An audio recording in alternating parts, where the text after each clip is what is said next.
Iya. Tadi kan memang dibicarakan pasal 93 Undang-Undang Kekarantinaan Kesehatan ini ada unsur menghalang-halangi penyelenggaraan kekarantinaan kesehatan nih Pak. Dari kata menghalang-halangi ini mungkin ada tafsiran lain gitu Pak dari mungkin vaksinasi atau yang lainnya? Sebenarnya kalau pelaksana kekarantinaan kan tidak hanya soal wilayah ya Mbak ya, tidak hanya soal karantina, tapi juga penyelenggaraan kekarantinaan. Jadi penyelenggaraan ini kan dalam artian adalah pengobatan itu tadi, termasuk dalamnya adalah vaksinasi. Yang menghalang-halangi ini tadi termasuk misalkan dia sendiri tidak mau vaksin karena ini modelnya kan kita membangunnya tidak hanya imunitas pribadi tapi herd immunity yang kemudian bersamaan ya. Karena virus ini kan menyebar dari satu orang ke orang lain gitu. Nah, harapannya kalau kemudian ini menyeluruh kompak seluruh masyarakat Indonesia, yang terjadi adalah virus atau COVID-19 ini tidak lagi punya tempat begitu, sehingga lama-lama punah.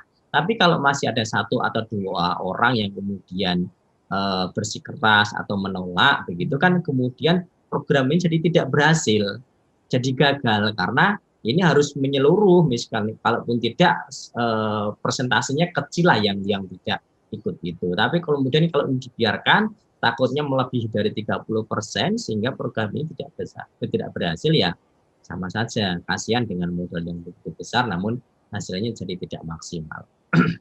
Ya, baik, memang vaksinasi ini memang harus didukung semua elemen masyarakat ya Pak. Iya Mbak. Ada usulan nih Pak bahwa warga yang menolak vaksin COVID ini diminta untuk membuat pernyataan tertulis tidak bersedia divaksin. Dan kemudian kalau dia nanti sakit COVID-19, pemerintah diminta tidak memberi bantuan pengobatan atau pengobatan ditanggung sendiri. Secara hukum apakah hal ini diperbolehkan, Pak? Usulan ya, yang namanya usulan sih bisa-bisa saja begitu. Tapi kalau menurut saya naif gitu loh ketika kemudian pemerintah membiarkan seperti itu dan kemudian ada statement pemerintah tidak akan bertanggung jawab.